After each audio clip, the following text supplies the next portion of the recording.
میرا سوال یہ ہے کہ جب ہم قرآن مجید پڑھتے ہیں تو درمیان میں سجدہ آتا ہے، کیا ہم اسی جگہ پر سجدہ کر سکتے ہیں یا قبلہ رخ ہونا لازمی ہے؟ نہیں، جہاں بھی ہے بیٹھے ہو کر سکتے ہو اسی طرح. بعض لوگ یہاں بیٹھتے ہیں، جب عالمی بیٹھتے ہیں ہم سجدہ کرتے تھے تو اس وقت تو دائیں بائیں سجدے کر ہی لیتے تھے نا.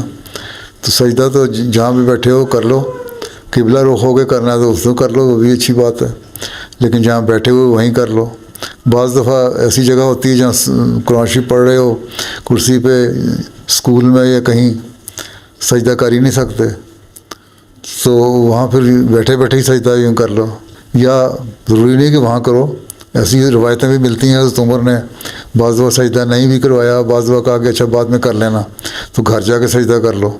ہمیں ہمارے اسکول میں پڑھایا کرتے تھے قرآن شریف، ربا میں جماعت کا اسکول تھا نا، تو قرآن شریف پڑھاتے تھے جو ہمارے ماسٹر صاحب بھامڑی صاحب ہوتے تھے، تو وہ اکثر کہا کرتے تھے اچھا گھر جاؤ گے تو سجدہ کر لینا. حالات کے مطابق فیصلہ کرنا ہوتا ہے.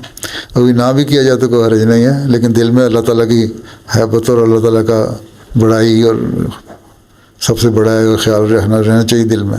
ٹھیک ہے.